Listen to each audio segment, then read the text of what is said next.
Welcome back to Community Conversations.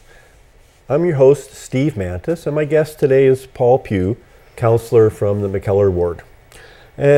Paul, we want to now focus a little bit about the poverty reduction strategy. You're the chair, the person from City Council that kind of leads this initiative. So why do we need a poverty reduction strategy?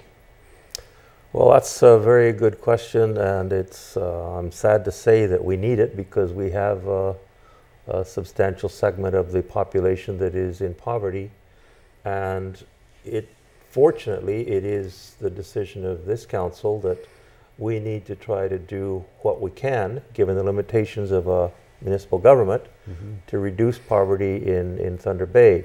Now, if there were more action from the province or the federal government, we probably wouldn't need to be involved as municipality, but it's been the experience of municipalities across the country in the last decade, say, that we can't afford to wait for the other orders of government to get involved.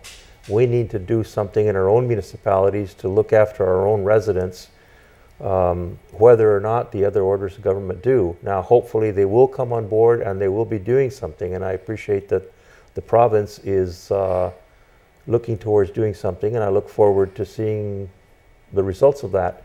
But in the meantime, we have decided that we need to see what we can do ourselves. Unfortunately, other cities have led the way.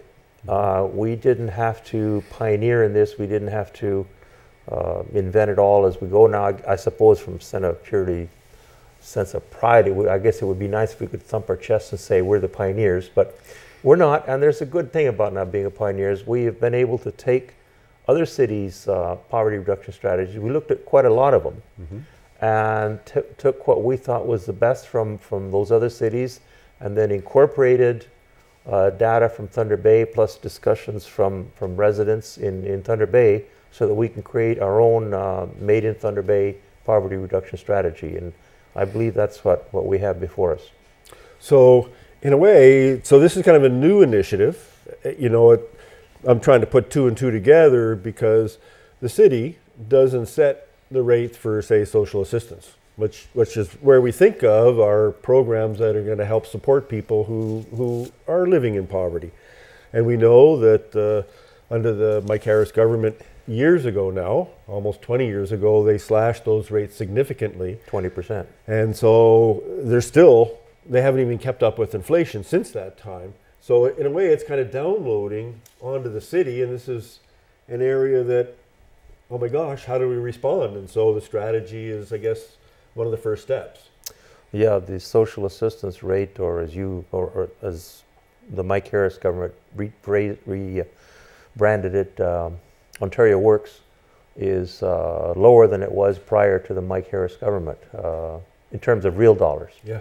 Now it has gone up marginally, but it's still woefully inadequate, and that's part of the reality we deal with, and we have no say in that. Those rates are determined.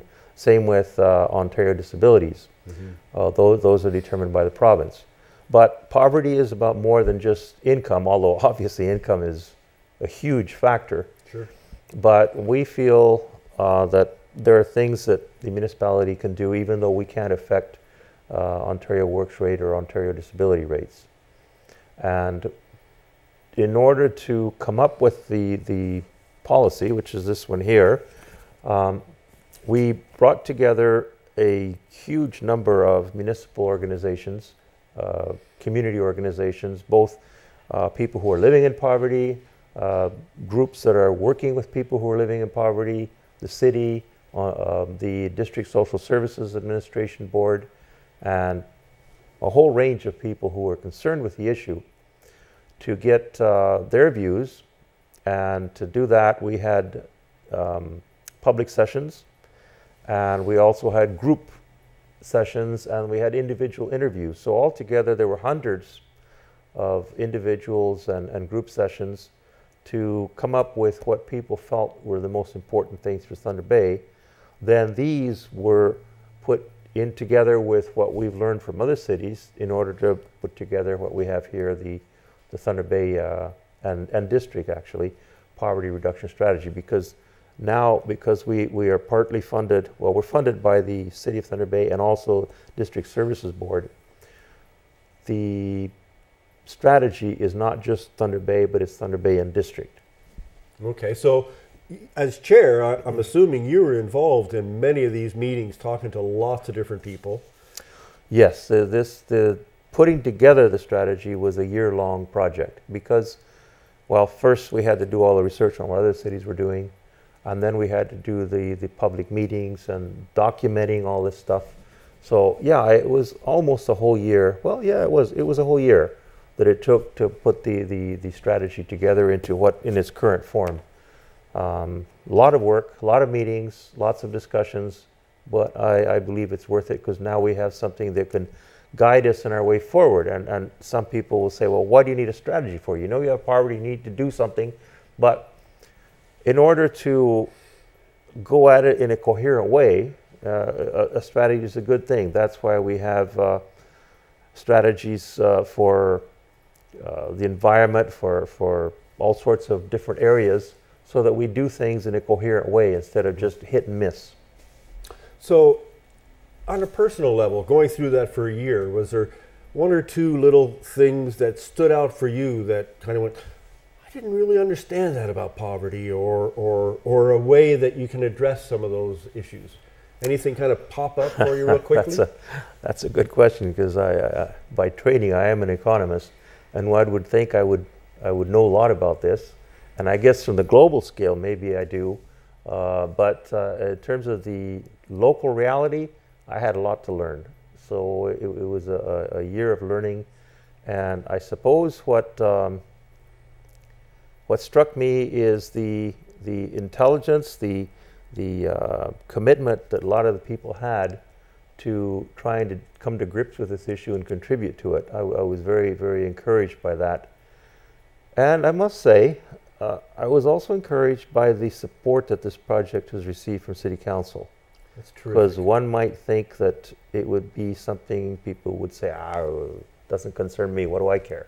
Mm-hmm. But I feel that the majority on council, practically everybody on council, thinks that this is an issue we need to take seriously and we need to come to grips with because, well, just before coming here today, I was interviewed regarding the ending of the SOS program, the program between the shelter house and the Salvation Army regarding getting people who are homeless to shelters during the middle of winter.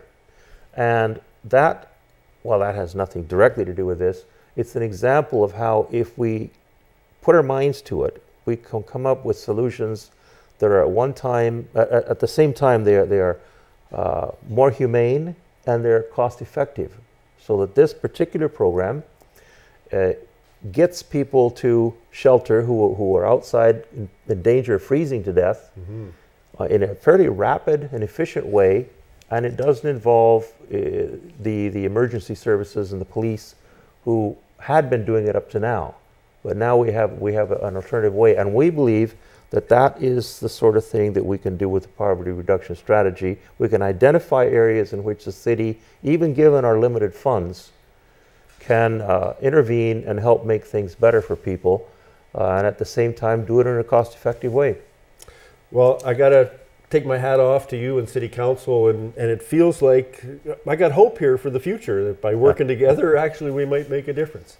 Please stay with us. We're going to take a short break, and we'll be right back.